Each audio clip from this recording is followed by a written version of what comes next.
Before we start the fourth quarters, actually, I want to say a big thank you. You guys have been amazing. We keep it going. Thanalysis to the moon, as I say. So let's get it, and let's go. Fourth quarters, come on. All right, if someone is traveling to Greece, what's a hidden gem that they definitely need to visit? Okay, if someone's traveling to Greece, what's the hidden gem? The location, place to visit first. I think the place I've been a lot, like Zakynthos. Oh, you guys we can call it Zakynthos. They have great beaches. Like it's amazing scenery. It's cheap. Like I want you guys to understand, you don't have to pay a lot of money. It's Greece, and usually if you if it's Greece and you go out there and you're paying a lot of money, they're probably robbing you. I want to be honest. I don't want to even mess around. But it's Greece. It's homey. It's so welcoming. So I think Zakynthos, and you could see the wrecked ship there, and it's like a lot of sightseeing. That you love it. Your top 3 favorite desserts. They don't have to even be in order. So top 3 favorite desserts. They're mostly Greek though. I'm gonna let you put you on. That's cool. Okay. Oh, actually no, 2 Greek and 1 American. Okay, so I'm a big fan of croissants, European. After European, I'm a big fan of croissants in general. Second dessert. Now this is Greek. Okay, it's called galaktoboureko, but that's when I touch down in Athens, that's the first thing that I get. Like, it's so crazy that people know that that's my favorite dessert, that I would have my fans who send me galaktoboureko everywhere. They would send me. I remember when we won the championship, I went home and I had 4 or 5 boxes just from the random people in my doorstep. It was crazy. So that's my favorite dessert, galaktoboureko. And the third one is my third one. I'm in between 2. Can I say both? Yeah, give me both. Okay, so the first one is I don't know if you can call it. It's considered American. It's banana pudding. Top notch. I'm I have a great day. If I have a banana pudding, I really have a great day. It's not even over exaggeration. And then the other one, I'm between that and the other one's Greek. It's pagotokaimaki. It's ice cream. But I don't know how to call it. Masticha. I don't know what masticha is. Mm-mm. Please learn what masticha is. You're gonna be amazed. It's something incredible. So you guys should try this. Pagotokaimaki. Remember what Thanasis said on the Thanalysis show. A couple weeks ago, some photos of head coach Doc Rivers as a Marquette student, not on the court, but walking around campus, went viral. What did you think of those? They were dope, man. This guy looked cool. I mean, he's cool now, too. You tell why he's the middle. When he was probably younger, he was a cool guy, cool, / athlete and stuff like that. And he could play, so, it was cool. I like that. And I think they posted on LickFits. How do you even get access to these photos? They felt like you had to go to an archive. No? How did you get access to these photos? It looked like photos taken now, but it wasn't now. It was somebody probably just was oh, let me send them to LickFits, or who knows. Oh, but it was dope. It was great. It was good. And then finally, as the playoffs get closer, how much do your routine and your team's routine change as we get closer to the postseason? I know everything changes, but it's not. It doesn't change now. It already changed already. After the All-Star, we came in and everything changed. Everything's different. It's different than we're here. And it just ramp up. That's all it is. It doesn't. Everything. It does. You can't go to the playoffs and all of a sudden oh, okay, now I gotta change and I gotta do. No. You gotta start before that. So.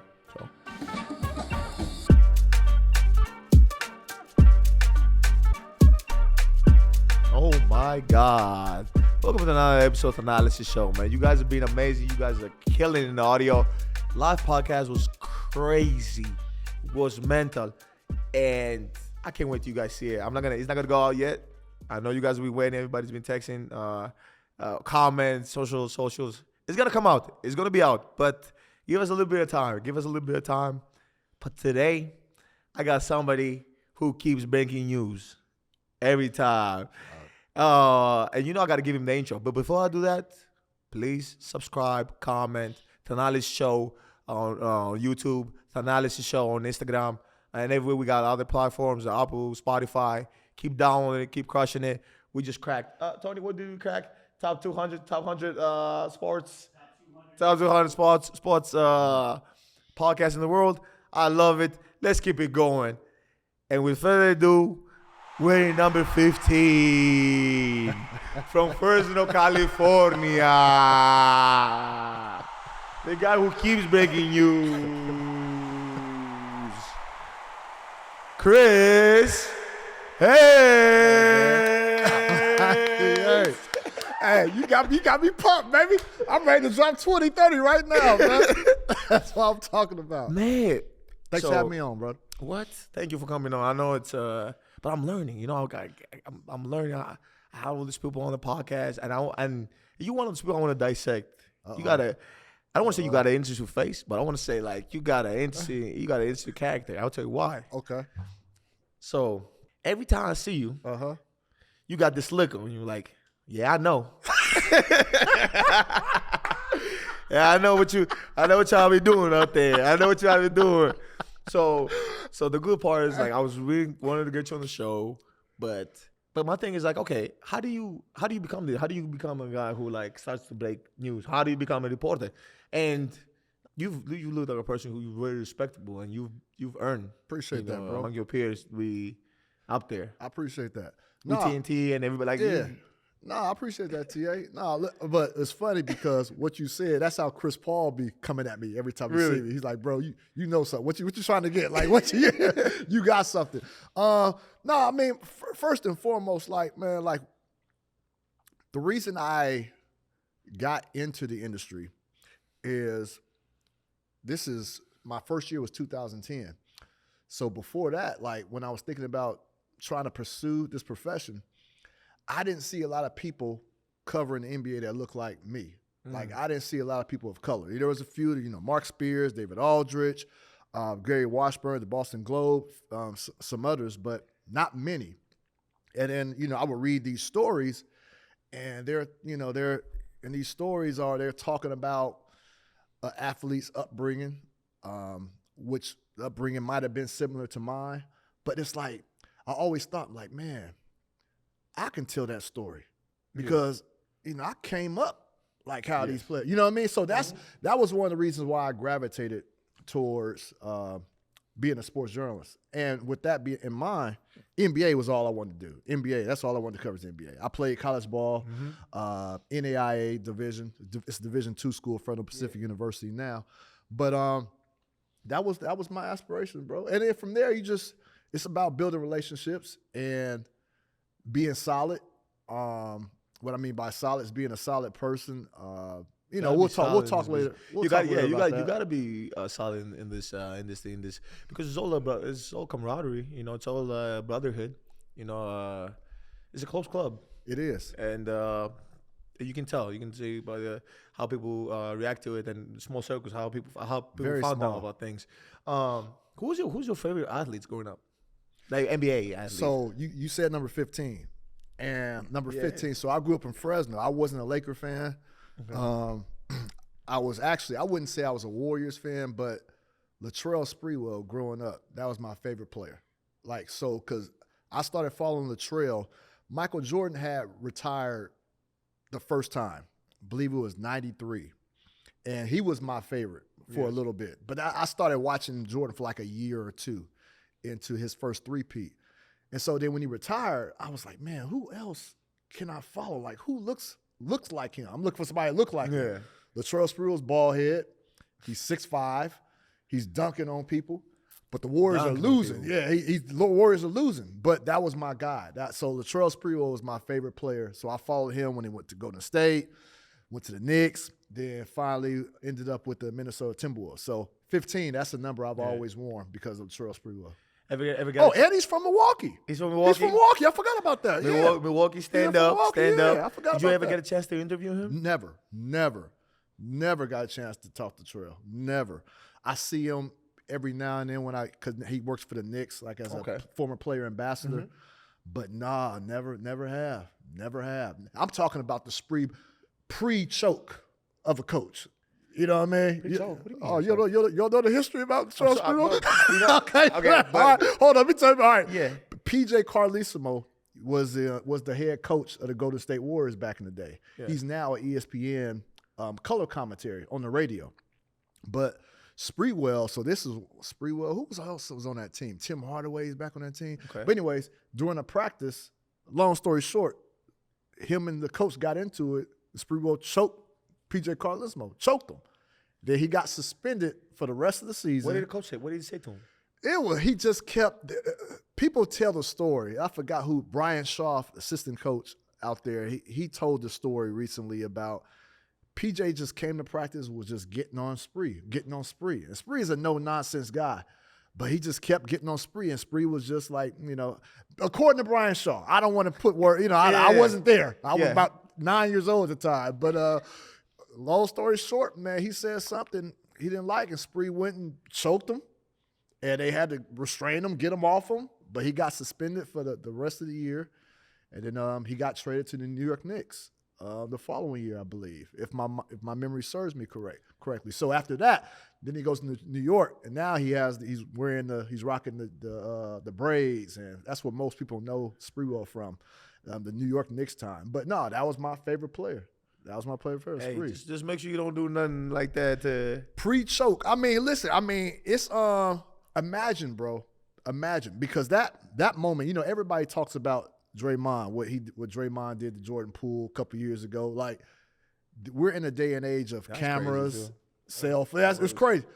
There wasn't no camera phones back then. You know what I mean? So it wasn't like. So that's always going to be like, who knows what actually happened then? What happened? Well, he choked him. I mean, I wasn't there. So he definitely choked him. Okay. We don't know how severe it was. We don't know how long the choke was. We don't know if he was like squeezing or if his hands was just on his neck. You don't know how severe. Yeah, but again, it's how you build the myth. So if cameras wasn't there and people didn't see it, we really don't know. Yeah, I don't think Spree. I don't think He's a big. Spree is cut, man. Spree is cut. Like, Spree don't play, but I don't think Spree. He didn't deny it, so I got to go with Spreewell's version of it. Yeah. Okay, so it's off the heat, and then when we talk about the interviews and everybody, like, I saw a thing that we were talking about that Craig Popovich was your first coach you ever interviewed. Is that true? He was the first. So when TNT first signed me, to do sidelines. First of all, I've never done sidelines before, so this is 3.5 years ago. I was nervous as hell. And the reason I was, because you see, Ness, I don't know how often you watch the games when you're not playing on TNT, but back in the day, Pop is, I think in his older age now, he was old then, but at the older age now, he's become a little bit more nicer. He's a little bit more cordial. He'll have jokes with you. But before, like Pop, it was known that Pop didn't like doing those interviews after the first quarter or the third quarter. And I get it, Thanasis. I get it. Like, y'all competing. Yeah, y'all trying to win a game. Y'all trying to win a game. I get it. But I got a job to do. So I've seen all the clips of Pop being short-winded with sideline reporters, like not giving them anything. And it looks brutal. It just looks brutal, and it comes off brutal. So I was nervous as hell. It was the Spurs-Lakers game in L.A. And before the game, Pop told me, he said, "I'm gonna fuck with you," and I was like, "Oh shit!" So I'm already knowing he's gonna come do something. So I'm like nervous as hell. But anyways, at the end of the first, I go to him. He could kind of sense I was nervous. It was my first time doing it too, and he showed restraint. He was like, because I was working for Yahoo Sports at the time, and he knew my editor. And so he actually shouted out my editor, who was Johnny Lutton, on the air during the game. Hey, shout out to Johnny Lutton. He's a good guy. And you'll be all right, Chris. So everybody can find it. But he was just like, and it just eased the transition for me that night with him being. But no, I was terrified, bro. Terrified, man. Terrified. Because it was the first time I ever did anything like that. And then I got him first. It's tough, but it worked out well. Did you ever had like an interview that didn't go well at all? Like you were like, oh, this is bad. Yes, but it didn't make it on air. He didn't make it on air. What is it? I'm gonna tell you what. That's what I want to hear. I'm gonna tell you. So Thanasis is like I'm a sideline reporter, but I'm a real journalist. I'm a real reporter. I break news. That's what I do. From time to time, you tend to. So I'm trying to see if I could. I'm gonna say it now. It's time. Time wouldn't pass. So I'm covering. I believe it's a Western Conference Finals game. I believe so. Denver Nuggets versus, I want to say the Phoenix Suns, maybe. Not sure. But it's Denver Nuggets game. This is years ago, I'm This is probably about 3 years ago, maybe 2 years ago. Okay. So before the game, the night before the game, this is when Will Barton is on the team. Okay. Will Barton was their starting shooting guard, but he was coming off the bench a little bit in that stretch. Shout out to Will. Shout out to Will Barton. Will Barton, he's trying to get his way back in the league. But so some of Will Barton's people told me, because he was coming off the bench during the playoffs, some of Will Barton's people told me, hey, Will's going to be starting in tomorrow's game. And the Nuggets, they were facing elimination. I can't remember the circumstances, but they were down. If they lose, the season is over. No. So I had that in my pocket the night before. All right, I know Will's about to start. So that's significant news, for that time, for that playoff. So when you're a TNT sideline reporter, we have what is called coaches meetings in the morning, where you meet with the coach, and the coach, they will a lot of times they'll tell us things that they don't necessarily want us to say on air, but they tell us so the broadcast crew can have some information, so he can be a little bit informed during the game. And so I told my whole crew, I said, hey, Will Barton, I told the TNT crew, Will Barton is starting tomorrow. That's going to be a start. So the TNT crew knew before we had the meeting with Coach Malone. And so in this meeting with Malone, I'm hoping Malone doesn't say anything about his lineup change. So what happens in the meeting? Malone does tell us, hey, Will Barton will get the start. He didn't want anybody saying anything, though. Will Barton will get the start. So I'm like, fuck. Now I'm in a tough spot because he told us in this meeting that Will Barton is going to start, and he doesn't want us to break that. He's just letting us know so the broadcast crew during the game could have, be informed. But I already had it, and I was going to break it like 2 hours or 3 hours before. Because I'm trying to respect the playoff situation too. You know what I mean? Yes. I'm trying to be respectful of these are two teams competing. You don't want to give up strategies and, I don't want to affect. So I'm in that hard place, right? But I was going to break it like 3 hours, 2 hours before the game. So I did that still. Broke it like 2 or 3 hours before the game. Coach Malone gets pissed. Nuggets get pissed at me. Chris, you broke something that coach told you in confidence. And I'm like, no. I had the information before Coach. I was doing that anyways. No, you did that. Coach Malone said you ain't supposed to break news that comes out of this meeting. I'm like, y'all, I didn't get it from the meeting. And TNT had my back because they knew I let them know before we had the meeting. That's okay. Yeah, I let them know. So they knew I already had the information. Mm-hmm. Anyways, so I'm supposed to interview Coach Malone at the end of the third quarter. He refused to do the interview. I would have did you the same way. I would have did you the same way. He refused to do the interview, man. Man, get out of my face, Chris. I would have did you the same way. Man. And they were, again, to his credit, two things to his credit. So they were down going into that fourth quarter. And remember, it was the last, they lose that game, their season's over. So I don't, he's trying to focus on that quarter. But he definitely didn't do it because he felt some type of way. Lastly, 2 weeks after the season, sent me a text. No, actually he called me, and I didn't see it, but he left a voicemail. Hey, Chris, sorry about how everything went down. I found out, what really happened, man. That's good. And you cool with me, bro. Don't worry about it. Have a great summer, great off season, blah, blah, blah. And so that's That's good. Stand-up dude. That's Stand-up dude, man. That's great. Stand-up dude. That's nice. Yeah. That's nice of him. I would have never said nothing. I would have let you just be out there. I would have left it. Yeah, TA, I had it already, TA. I'd be like, no, man, you do it too much. See, all right. Okay, okay, then which one has been your best interview? They were like, I rocked today. This is so great for me in my career. It's probably wasn't sideline, but a Kevin Durant interview I did and this TA. So I had just started my podcast. This is when I was at Yahoo Sports. So this is Kevin Durant's final year in Golden State. Yeah. So to start the season, I go to KD. I said, KD, I'm about to start my podcast. I would love for you to be my first guest. Please. And he's like, I got you, bro. I got you. I'm like, hell yeah. Hell yeah. I got KD's unfiltered. Like, he'll say whatever. I'm like, hell yeah. So I tell everybody at Yahoo, they got the crew. Like, it's like this setup. We've got everything, got the cameras. Like, we legit. He was like, they ordered everything. You know, this shit costs. Like, this costs a lot of money. Yeah. And so they put budget into it, and it was going to be done ready, right? And so we finalized the date. We're going to do it like 2 weeks from when KD agreed to do it, right? Mm-hmm. Okay, so now we're a week before we're about to do this interview. Yeah. A week. Then it happened. And what I mean by it, the Draymond KD incident happened where they got into it during the game. I believe they were playing the Clippers. Oh, Draymond, was it the one that in the bench or something like that? On the bench. And Draymond told him, because Draymond didn't pass it to KD.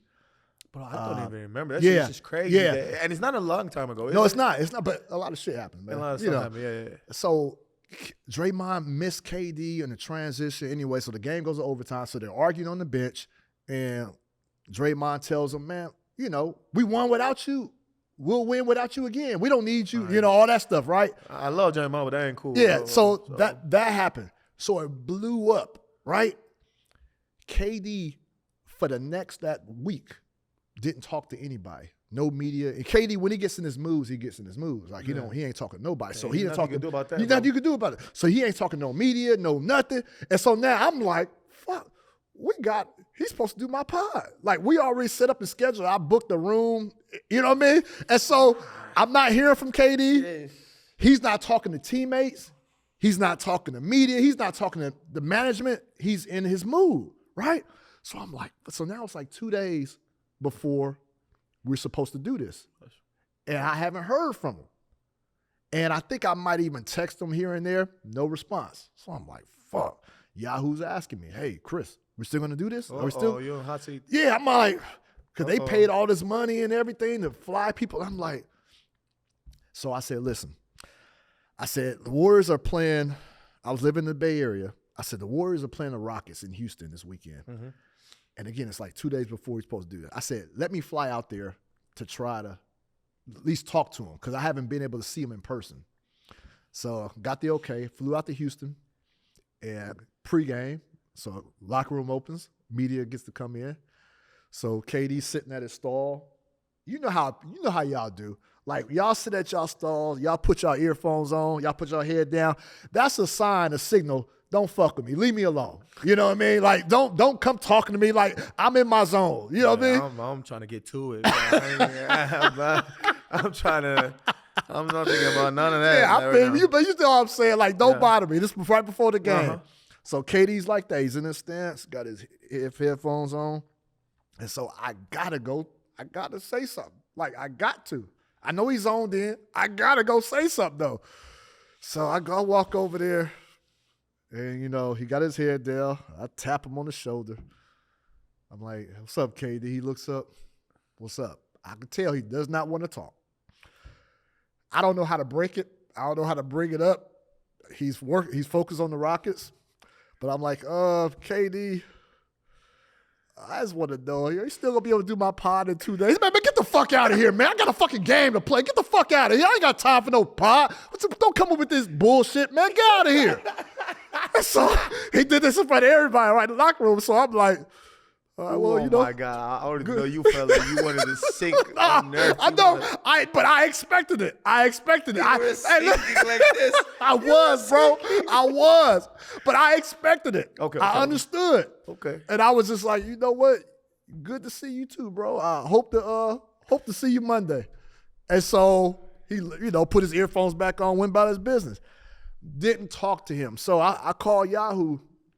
I'm in Houston. I'm like, yo, I don't know if this is happening. I said, you hired everybody. You can't get the money back. Let's just stick with it. See if he shows up on Monday. So Monday comes. We got the room. We got all this camera equipment. We got producers, editors all in the room. And I'm there in the room. And it's like an hour before we had scheduled to do it. And again, we scheduled to do it 2 weeks ago. I ain't talked to him since. I said, let me send one final text. A text he wasn't responding to for a few days now. Say, KD, I'm here at the suite right here, because they practice at the back then. They used to practice in Oakland Marriott. So he got a suite there. I said, I'm in the suite room, such and such. If you still are able to come do it, hit me right back. Bro, I'll be there. Give me 10 minutes. I didn't know you were like, give me 10 minutes, bro. Bro. So hold on. Listen. So not only did he come through, but remember, he had just gotten to that incident with Draymond. He hadn't spoken on that since the incident. Oh, he got to speak on it. So now this was the first time. He gave me an hour and a half. He's talking about that incident. He gave me everything. Like, so it was just gold. Like, and so for there's been times he's turned down interviews, but I don't care. Like, I tell him, I said it before, like, bro, him doing that for me, like, he's on my cool side, period, forever, bro. You ain't got to do nothing else for me, man. The way he came through at that time, and me and him we got into it before, cussing each other out and stuff like that. But he's always on my cool side for coming through for me on that. Man, you know what? He's solid for that, bro. He didn't have, he's solid. And again, I want to say he cussed my ass out. He's so misunderstood too. Like, yeah, he is. Know something about him. He's so misunderstood. He is. But okay, now that we talk about players and stuff like that, were you the one that broke Dame getting traded? Yeah, I was. I was one that broke Dame getting traded. Yes, I was. TA. What's wrong with this guy? What you want to know, man? What you want to know? Yeah, I knew it was on the verge of going down. Like, I knew it was on the verge of going down. Did you know where he was going to get traded to? Nah. I didn't know where. I knew Milwaukee was a outside option. But like most people, I thought eventually he would probably end up in Miami. I did. Okay. I thought he would eventually end up in Miami. I knew Milwaukee was an outside shot, but I didn't, like, early on in the process, no, I didn't see it. I didn't see that. Do you ever catch heat from like fans or like? Hell yeah, all the time. All the time, really? All the time. I thought that was just for players. That's for you too. Players. Media is one of the most hated professions in the world, man. Yeah, I mean, but a lot of times from fans, it's probably irrational hate. You might report something that's true, but they don't like the news. I'm like, don't shoot the messenger. I'm just giving you facts. I'm letting you know what happened or whatever.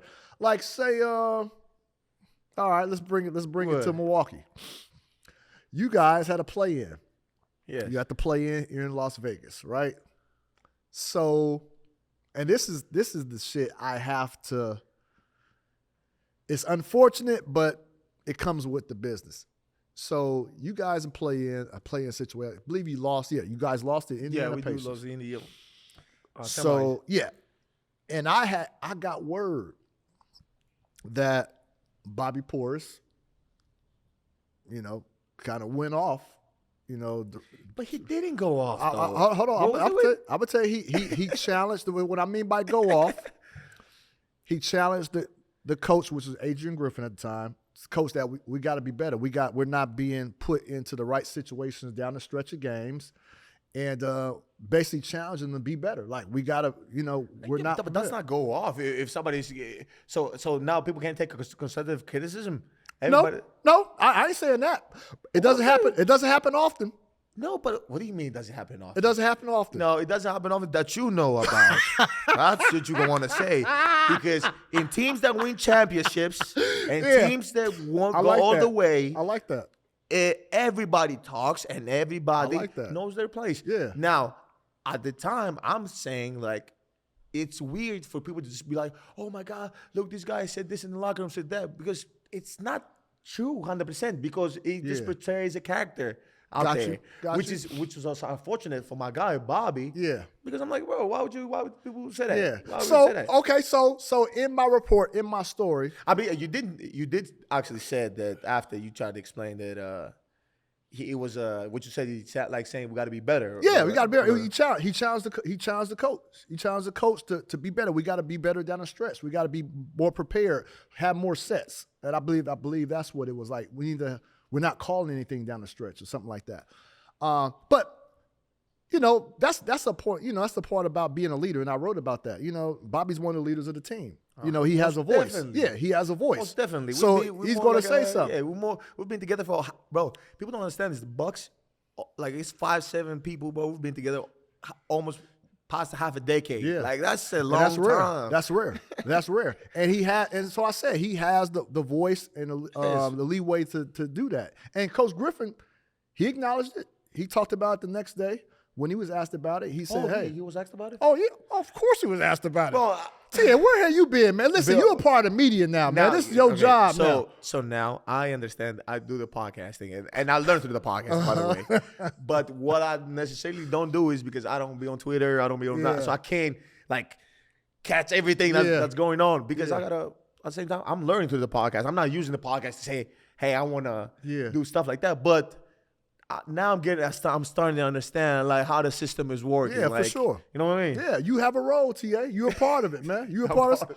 So yeah, Coach Griffin acknowledged it the next day when he was asked about it. And I do even remember, this never got out, but I remember Griff, I guess, addressed you guys at practice, the next practice you guys had after that, and said he wished that post-game situation would have been handled differently. Might have said that. I can't really remember. I don't want to. But at the end of the day, again, yes, those things do happen. Yes. But that was just some information that I got.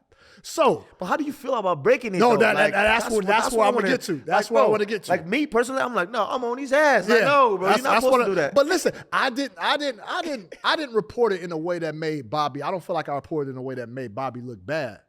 I think I was just reporting at the time the level of frustration because his team was not playing up to the level that most people expect. Yeah, it's not the guys that common. It's a common state. It's not a common secret. Like exactly. Of course, we wanted to play better. Everybody wants to play better. So that's the way I framed it in the story. It was like it's just frustration being built up, and this is what happened. Bobby's not a bad guy. I didn't paint him as a bad. Never. Yeah, Bobby's great. He's coming on my pod not too pretty soon.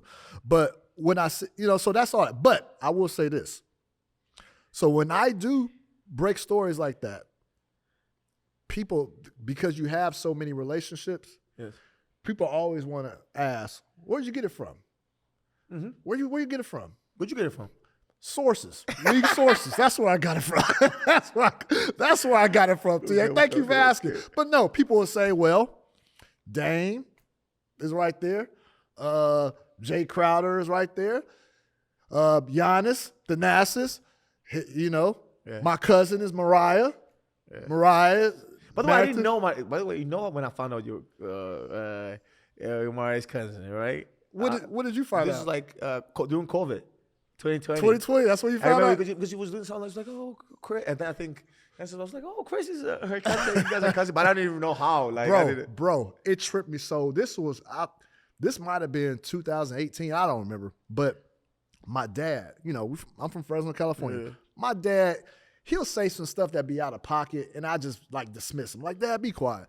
So I'm somewhere on the road. My dad calls me. He was like, hey, I just saw the Greek freak walking around your high school here in Fresno. I'm like, what? I said, man, what you talking about? I said, Giannis? Like, yeah, I think I saw Giannis here in Fresno. I'm like, Giannis ain't here no Fresno. And I didn't hang up on him, but I just dismissed. I'm like, Giannis ain't here no Fresno.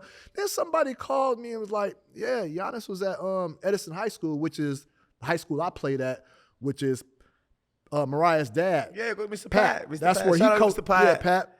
Number 34. 34, Fresno State. Fresno State. Pat coached me at Edison. And so somebody told me, like, he was. So now I'm like, okay, he was. Now, why is Giannis? Because Mariah didn't tell me nothing. So I'm like, why is Giannis? Talk about the relationship. No, I understand, but it's family. Like, how I'm not going to find out? Well, anyways, so now I'm trying to figure out why was Giannis in Fresno, of all places? Like, nobody comes to Fresno. You know what I mean? Like, I forgot how I found out. And when I found out Mariah, I was like, Mariah, how in the world did you not tell me? Like, I felt bad as being an NBA insider and not knowing something that's going on in my family. That's the shit I was kind of mad about. I'm like, whatever. But yeah, so that was people start trying to connect dots. Who you know, who's telling you all that stuff. And then it puts you guys, a lot of times, may put players in. I remember when I was in Portland, in that tough spot because at the same time, people don't want to see you around. Like, you know what I'm saying? People wanted, like, my career started in Mind Portland. you, we are the total opposite because we're not even from here. So we're the total opposite. It's crazy when people say, like, oh, you knew him or that. But I'm starting now doing this podcast trying to, like, so you're saying you're not a source. That's what you're saying? How would I be a source? You would say, I barely know what you I'm going to tell you right now. Go. I've been on your pod now. So what? So now when I break a Bucks related story, oh, he was on Thanasis pod a month ago. So what, guys? If you think it's whatever, you can do whatever you want to think, bro. I barely speak English. No, I was playing, man. But no, that's what my first job was covering the Blazers, and that's where I obviously that's where I met Dame. But I know general managers, I know agents, I know many players, I know players' family members. Family members love to talk a lot of times, and a lot of times when I would break Portland news, hey, family members, yeah. I mean, they got to be the reliable ones, but yeah, it's like your source could be anybody. It could be a general manager, it could be owners, agents, players, family members. That's pretty much the extent. But why do they want to break this? That's my thing. Why do they want to break? How does it benefit? That's my thing. That's what I want to understand. How does it benefit? The benefit, well, the role has been termed insider now. So that's been like the official term for about the last 5 years. TA, to put it bluntly, and short, be honest. There's money in it. It's money in it. There's money. Nice money in it. Yes, nice money in it. It is. Do I like doing it? At times. Hold up, bro. Hold on. There's money in it, man. Money for who, though? Money for the insider. Money for the insider. 1 second. Now, full stop. Let me get this straight, bro. Yeah. So people give you bread? They be paying you? No. Are you paying That's them? not what I'm saying. No. That's not what I'm saying. So what you saying? When you say it's money, this is getting tricky now. I'm saying the insider role, companies pay a nice premium for somebody who has all the information, has the connections. Oh, got all the information, got the connection. Okay, yes. Not that we pay. No, we don't pay anybody. No. That's not what I'm saying. I want to say because but people want to know for the companies, they want to be close to they want to be close, and they want to be able to say you broke the story, or TNT or ESPN or The Athletic, you broke the story. You own it. Right? You own that story when you get it out. And then there's a lot of buzz that comes with that. Yeah. There's a lot of buzz that comes with writing a real great, thorough, detailed story. One, I wanted to write it on you. And I brought this to your attention like months ago, and you declined it. You respectfully declined it, which is fine. But why did I decline it, though? Be honest with me. Because I told you, that ain't my thing. But you know why? I wanted to do it? Because I appreciate you, though.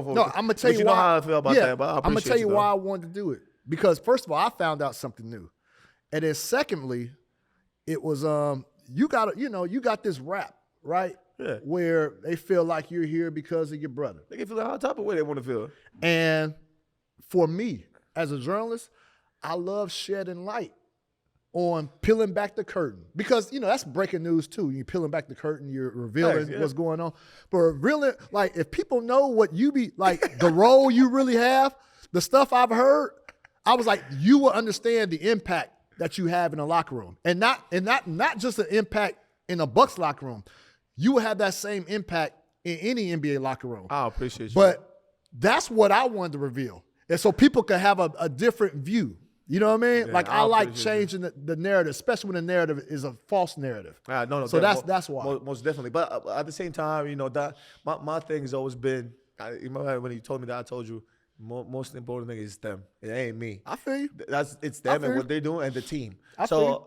Because what gives us the best feeling, the best happiness is when the team succeeds, right? And the team goes well, we all feel good. We all feel great.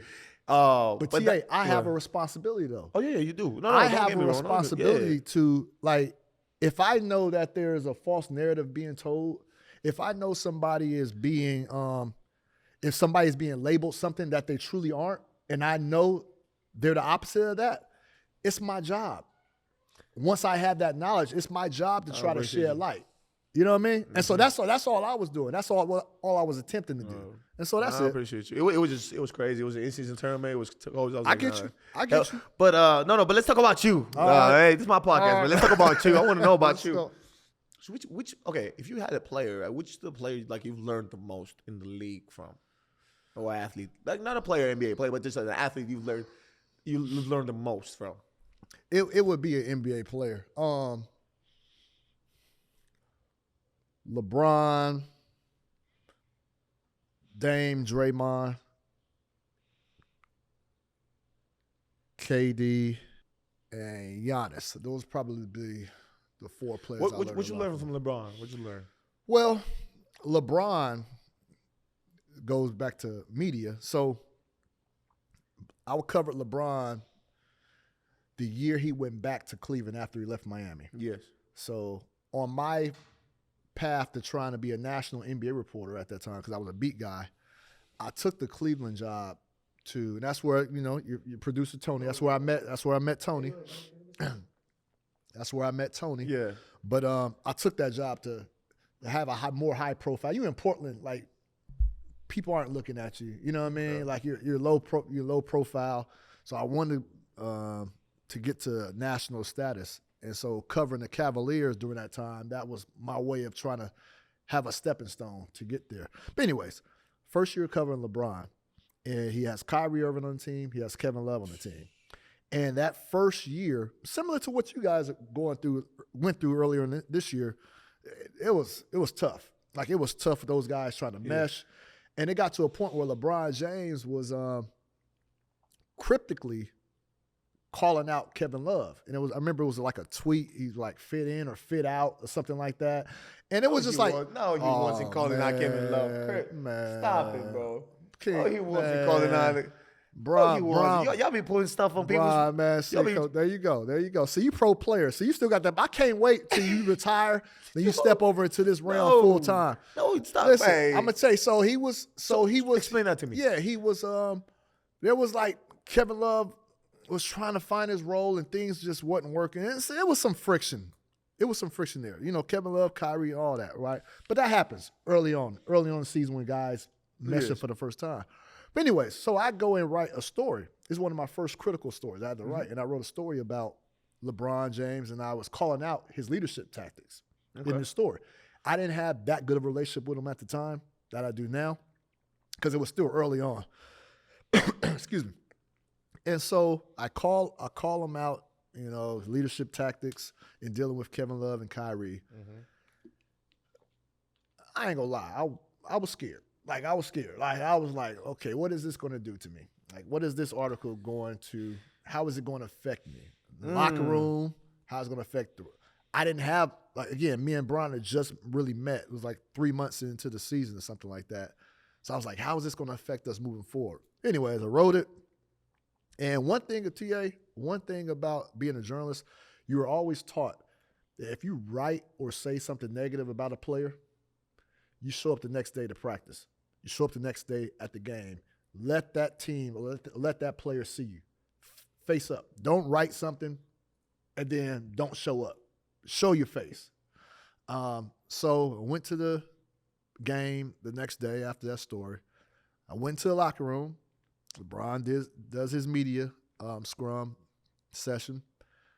And when LeBron talks, it's over. So then everybody goes out. So I'm like, all right, cool. All right, made it out. Okay, everything went cool. So we're walking out, and he was like, C, with that deep voice he got. C, come here, man. You ain't going nowhere. I was like, fuck, damn. I already knew what this is about, because he's never called me to the side before.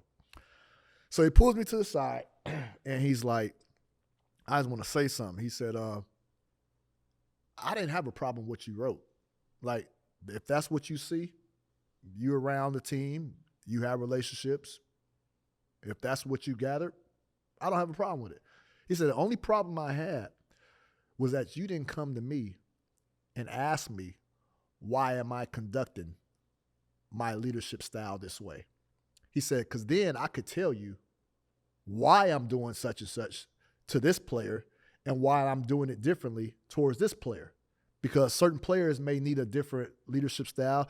And this time, I think he was trying to challenge Kevin Love at this time. I think he was trying something. But he said, if you would have came to me and I could have just gave you my side so you have an understanding. He said, now, if you still want to write what you wrote, cool. But at least you came to me and understood where I was. You definitely got to do that. And I didn't. And from that point on, TA, whether it's a critical story, I don't write too many of those anymore because I'm not a columnist. I played like a columnist a little bit when I was in Cleveland.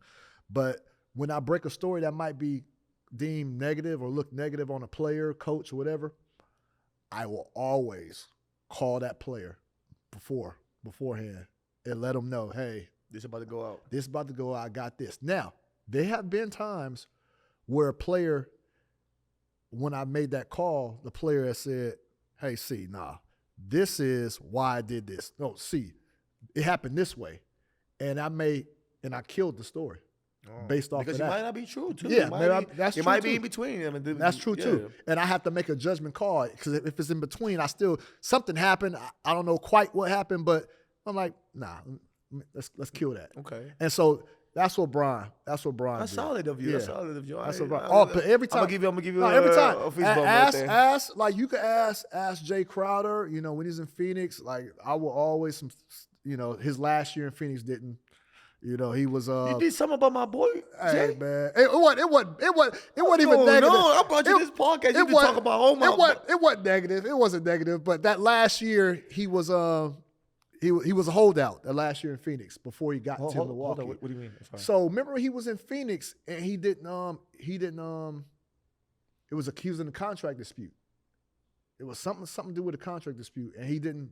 He didn't play. I had no TA, come on, TA. Well, I didn't know. TA, he came. Y'all got him because he sat out in Phoenix. I do remember that. Yeah. How was I supposed to know it? Yes. So while he was sitting out, like I would hear stuff, and I would call him, and let him know. That's why. Yeah.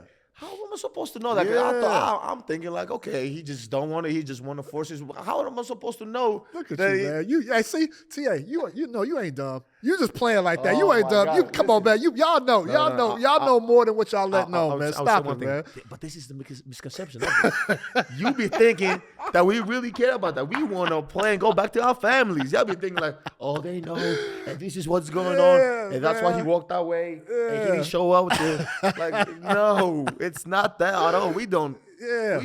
We're thinking about the game. I will always, and Giannis. I've hit Giannis a few times. I text Giannis about a story that I have. He don't even text you back, bro. No way. Sometimes he texts me back. Hey, one time I forgot what story I had. One time you be like, stop. No, yeah. He was like, Chris, stop this shit. I knew. He probably like, no, because I know who he is. He don't subscribe to that Chris, shit. stop this shit. He don't subscribe to that shit at all. So, but man, okay, you do all these things and you become real successful. Like, what's your advice to the next Chris Haynes? Like, what's your advice to like somebody working his way up? Because you went to different places now, like, yeah, and you still. And we'll talk about that a little bit later when you. I would say be yourself. Again, like when it comes to sideline reporting, right? I'm not the. There are great people who are good on TV, are very articulate. Yes. And they're just polished. Man, I come from Fresno, California, West Side Fresno. I come from the hood, right? So I don't have that. Hey, we're here in blah, blah, blah. We're here in Milwaukee. That's not me. Like, and so I've had to, TNT gave me some classes, like some television classes that I took, to get better with speaking on camera and things like that. And I think it's key to be yourself, but also, you know, there's definitely a reason to get a little bit more polished. Okay. And I had to allow for that to happen. And and so when I see, like, I love when I go back home, and not even going back home, but like when I see my people, man, when they be like, bro, you making us proud out there. Like when we see you, we feel like we can do it. And that's what I want. Yes, sir. That's what I want, because not everybody's going to be able to come out here and have that talk like that. You know, but you do have to, the audience has to understand what you're saying. You know what I mean? Yes. So you do have to polish yourself up and be professional, but they see a real one up there. Okay. And I'm as real as it gets, bro. Real talk. And so that's I would honestly just tell the up and coming youth, black, white, Asian, Mexican, whatever race, whatever ethnicity, be yourself.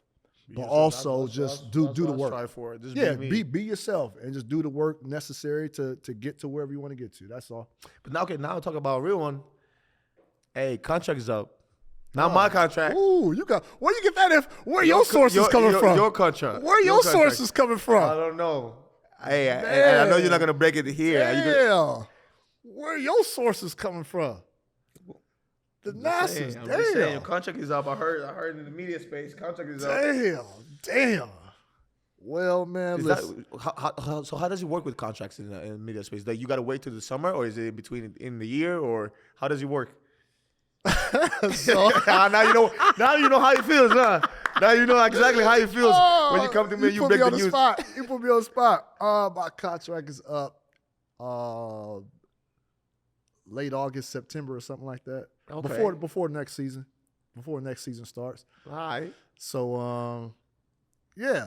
Yeah, we'll see. So now you don't want to talk about it. Yeah, you gotta ask some questions, T. You gotta ask some questions. Broke like 25 stories. Like, oh, this guy did this guy did that. Oh, he gonna sign there. He getting traded. No, you gonna ask for the bag. No, I plan to stay with TNT. Okay, that's okay. my plan. They gonna give you a bag and stay. That's my plan. That's my plan, man. Come on, T. Yes, okay. I'm so just you saying. got sources, man. People moving around. Who you talking to? Who you talking to, TA? See, that's what I'm talking about. See, that's what I'm talking about. You done had Stephen A here, and I know you about to have more media members, so your sources are growing. That's how it happens. No, but you know what was the most important thing?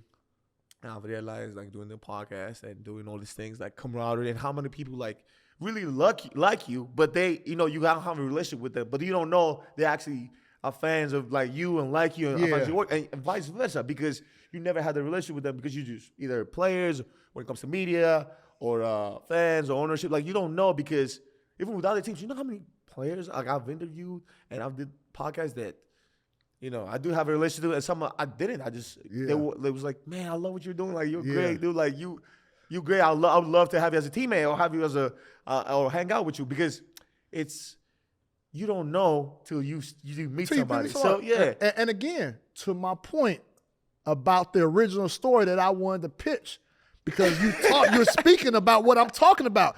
People don't know until they know. And that's my job. I'm telling y'all, like, I have some great behind the scenes anecdote stories on this guy about what this guy. Out of respect for you, I'm gonna keep. No, out of respect for you, I'm gonna keep that. But yeah, eventually, I will hope that people, because you like, there's things always going on in locker rooms, especially young locker rooms, right? And that's why, like, Giannis Haslam, like, he was so. I love you. I need to bring Giannis on the pod. He started. I think he started a new one called OGs. Hey, go look at it. It's amazing. Big shout out to OGs. Him and Mike Miller. Yes. I would love to have him on. But I've seen a trend over the last handful of years where teams are not valuing a veteran presence in the locker room, and they're just letting young guys just roam the locker room, and that's all, most of the time that's going to lead to trouble, because you always need a veteran guy, that not somebody that's just going to tell everybody what to do, but when you got a veteran guy, even if he, like Harrison Barnes in Sacramento, he's not a vocal guy, but you can see players see that he's a professional. They see how he works, how he carries himself, and when you're around that, you incorporate that, and sometimes you incorporate it and not even know you do, but you see that model every time. And then there are vets, right, like yourself, who are on teams that have a lot of veteran guys. You got Bobby Portis, now you got Pat Bev in there, you got Giannis, but I wish people knew how much your voice resonates in the locker room. See, I'm giving shit away already. No. But people like, I'm gonna say this: his voice resonates in the locker room. His voice resonates. But it's not my. I don't think it's my voice. I think it's my spirit and my presence, because you gotta understand what my role is. Mm-hmm. Like, I get ready every day. Do you know how hard it is? And I say this all the time. And I had a thing about asking me, like, what my role is. Because people out there go out there and say whatever they want to say, because they don't know what my role is in the team. And and my thing is not to go out there and tell them what my role is. But I'll tell you one thing: I get ready every time, every day. Like I'm about to play. Like I'm about to start every day. For what? For 3-4 minutes, and depending on the squad, and if I'm in the rotation, not in the rotation, every day. Never skip that amount of work, and do it with grace, and always with a smile on my face. Mm-hmm. And depending on how the game goes up and down, and always be there. And I don't never talk about, basketball, try not to, but the way I dissect the game and the way what I see and the way that's different. And that's what I've heard. Okay. And that's what I heard. But I say it, and I do this the best of my abilities. But most important thing for me is that, and I've always been this way, because one of my best traits, if you ask anybody, they'll tell you, like, I'm dependable. Like, that's when you look at me, you're like, I got somebody in my corner. So I've always been this way. Yeah. But the most important thing for me now is that everybody is this way. I give it. So it's not my voice; it's my spirit. No, I'm gonna tell you. I'm gonna tell you. It is your voice, but it's your work ethic, it's your spirit and your energy, which gives your voice credence. Okay. You know what I mean? Mm-hmm. Because if you weren't doing all that stuff to be prepared, your voice wouldn't mean anything. I agree. 100%. I agree. You can't. If you ain't preparing, how you gonna come in the locker room and try to challenge guys and say what you know what I mean? Most definitely. Yeah. Most definitely. I gotta put in. I gotta give my I know exactly what you mean. I gotta do all these things to be able to do that. That's why I think that was so important. But going back to what you said about vets and all these things going on, what do you see with young guys, even in the league? And now we're talking about this guy Porter with the Raptors, who's actually Michael Porter Jr.'s brother. And now, you know how I feel about that. I always love brothers in the league. I like that. I like brothers in the league, like, family and stuff like that. I don't know if he's gonna be in the league much longer though. He's into the details. The details are varied right now, but this sports betting is gambling is being legalized in most states now, and it was always. Hey Tony, this is sports betting, the term parlays and the parlays, prop bets, and all that stuff. Yeah, and so he's under investigation as of right now, under investigation for potentially having betted. Tony, come up here, Tony. Tony could come. Explain what's going on, Tony. Can the mic hear you? Yeah. Go. So the current story and the details are still coming out is that on multiple occasions he would enter the game and his over-unders were at like 7.5 points, 3.5 rebounds, 1.5 steals. He left 2 games already this season before any of the overs hit. With one was a recurring eye injury and the other one was with an undisclosed illness. And then the day after games, bets always come out. Yep. And DraftKings reported that the unders on his stat lines were the biggest money makers for bettors that night before. Which is always a red sign. Yeah, it's not great. No. Hold on. It's a red flag. So explain to me that in English or Greek, however you want to explain that to me. Basically. No. First of all, this just came out now. This just came out, when we were recording this. So that's a red flag for a player of his caliber to have the highest winnings. Yes, that's where the irregularities come. But what was the injuries? What was he talking? What is he talking about? So basically, he just left earlier every time. We left earlier, and then there was big winnings based off of his Based off of his performance. Yes, based off of his performance. That doesn't happen for a player at the caliber of him, which means he more than likely placed those wagers on himself, knowing he wasn't going to hit those points or rebound plateau. No, he didn't. That's why he's being investigated. But so this is my point now. Okay. So you playing to underperform? No, what he's doing, he playing well. You can say it like that, but he also probably knows. Knows what? He's, we ain't gonna do this. Yeah, he's probably that's basically what. No, we don't know that can't be true. I don't. You don't think so? How is this? Let me tell you.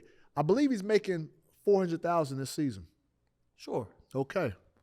So I don't know that. Well, a player making $40 million a season probably is not indulging in any tactics like that. No, but wait, Chris. First of all, you can't throw these numbers away. I'm not. Hold on. I am not. Yeah, I said I'm not saying he did. I don't know. He's being investigated. This is what's happening. Okay. Go ahead. My thing is, I grew up in Greece when I played.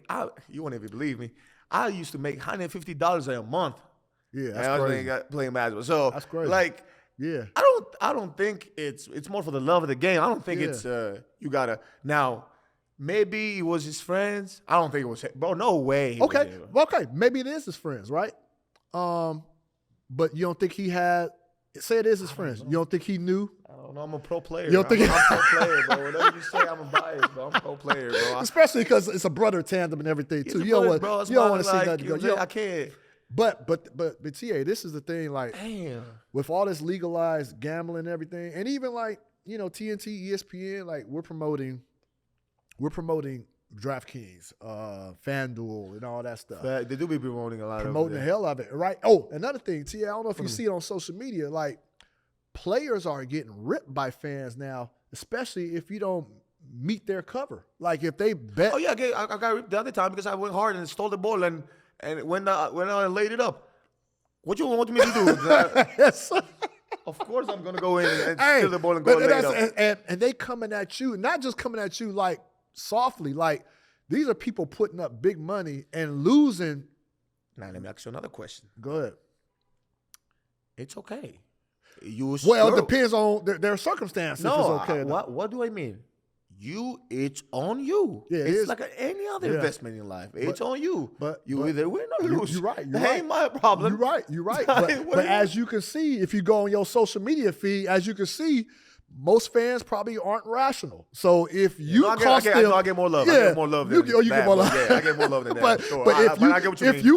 If you cost them the chance, the shot to win their parlay or whatever, they're not gonna blame themselves, especially if they're addicts, if they're gambling addicts. They're not blaming themselves. They're blaming you. Like I remember Dame hit a who did y'all play?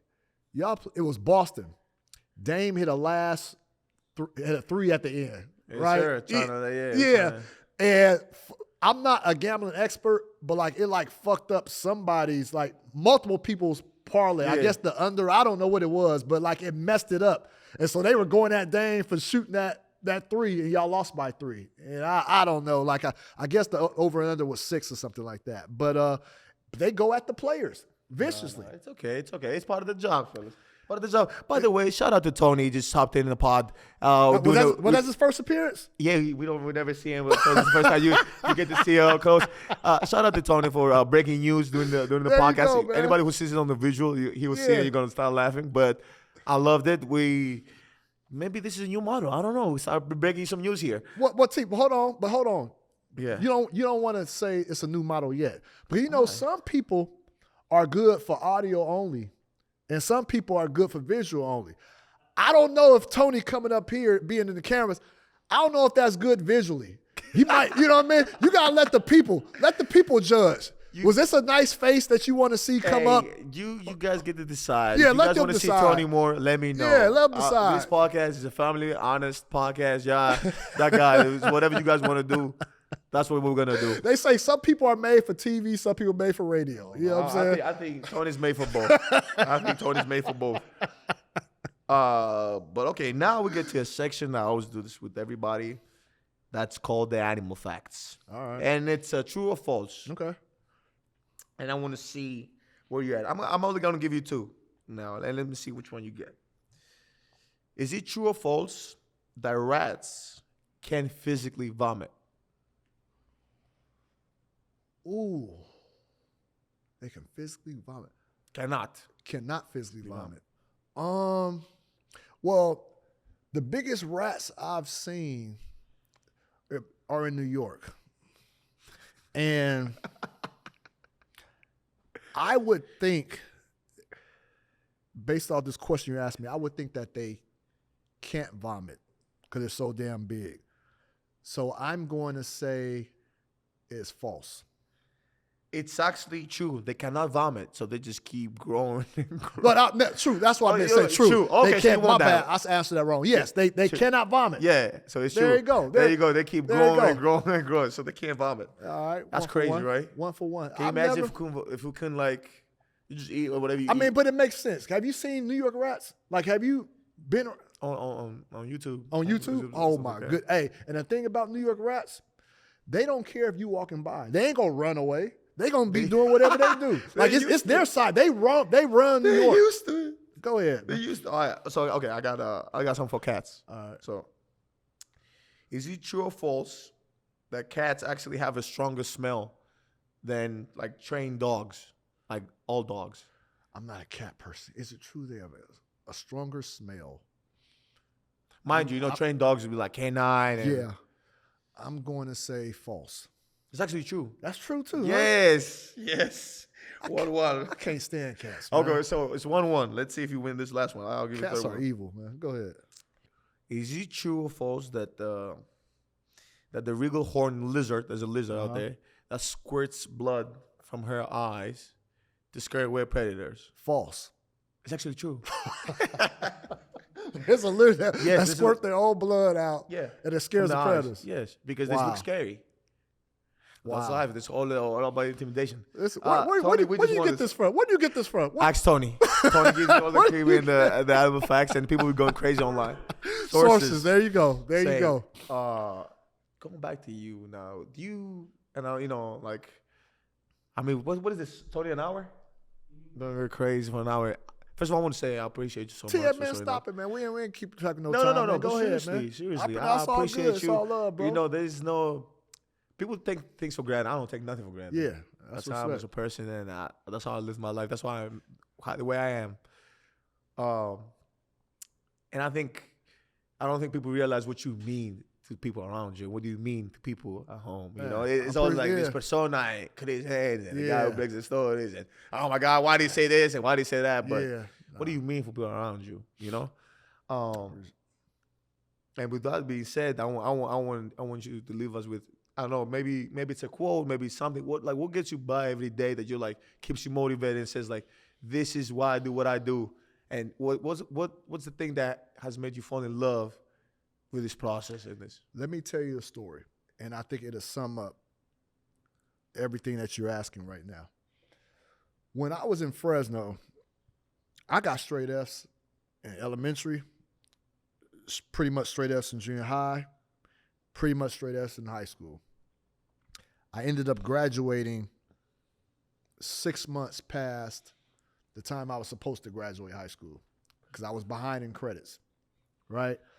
When I was in elementary school, there was a class that was called a gate class. Now, so I'm in 6th grade, but then there's another class, another 6th grade class, that's a gate class, and that's for all the students who gets A's and B's. Yeah. Have you been to Fresno? Have you gone down there? Yeah, I've been to Fresno. You been there? Okay. So those are the kids that got A's and B's. But anyways, every year this gate class, they would go to Washington, D.C.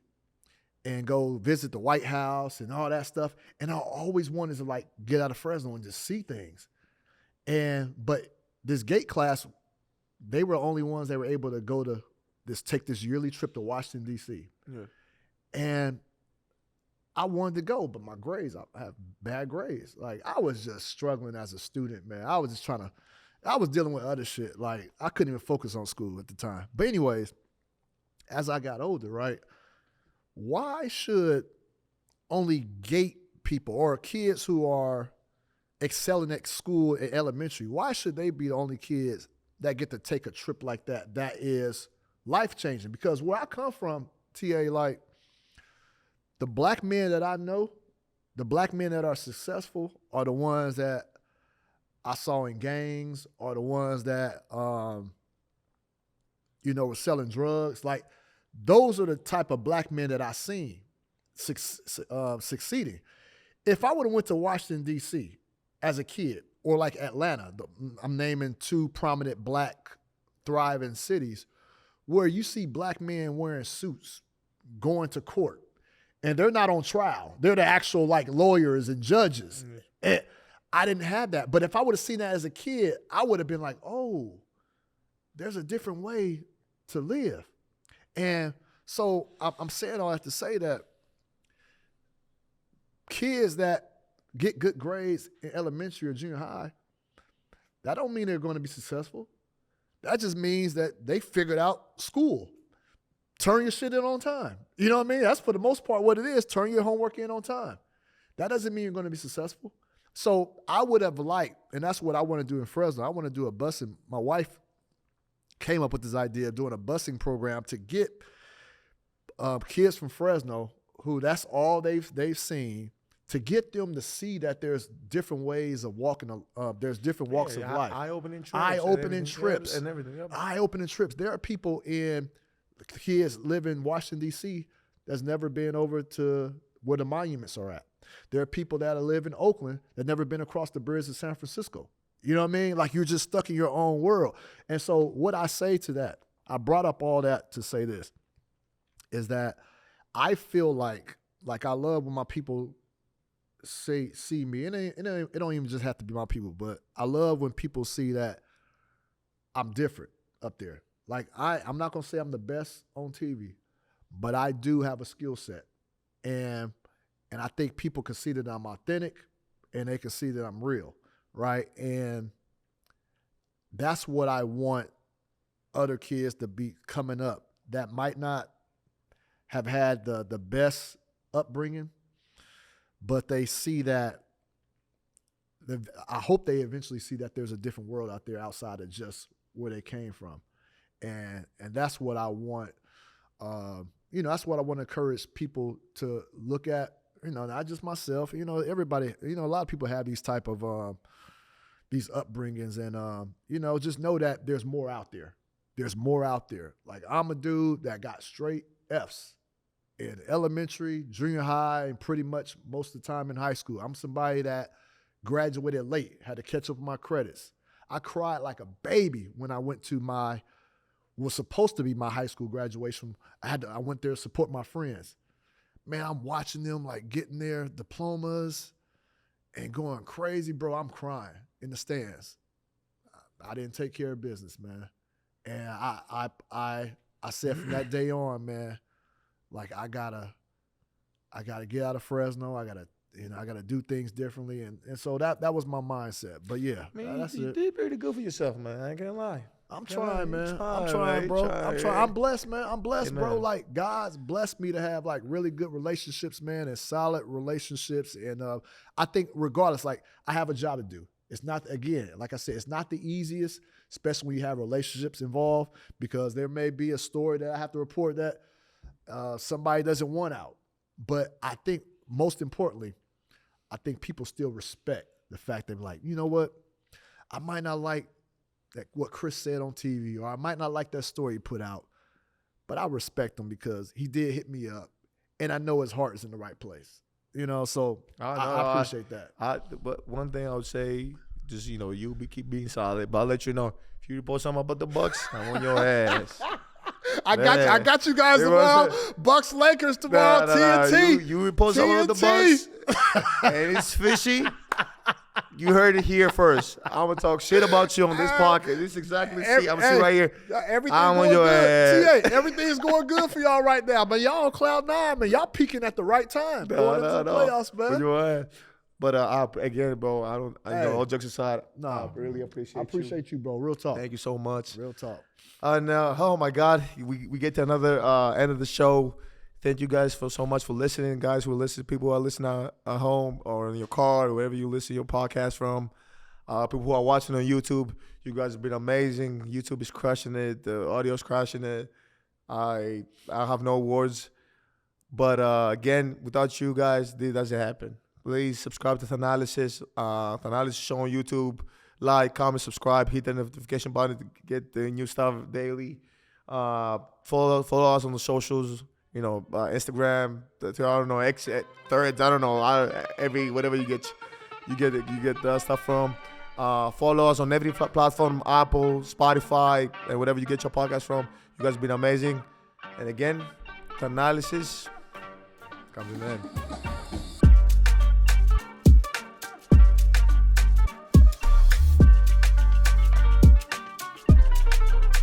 Thanalysis is recorded at No Studios, Milwaukee's creative hub and production studio.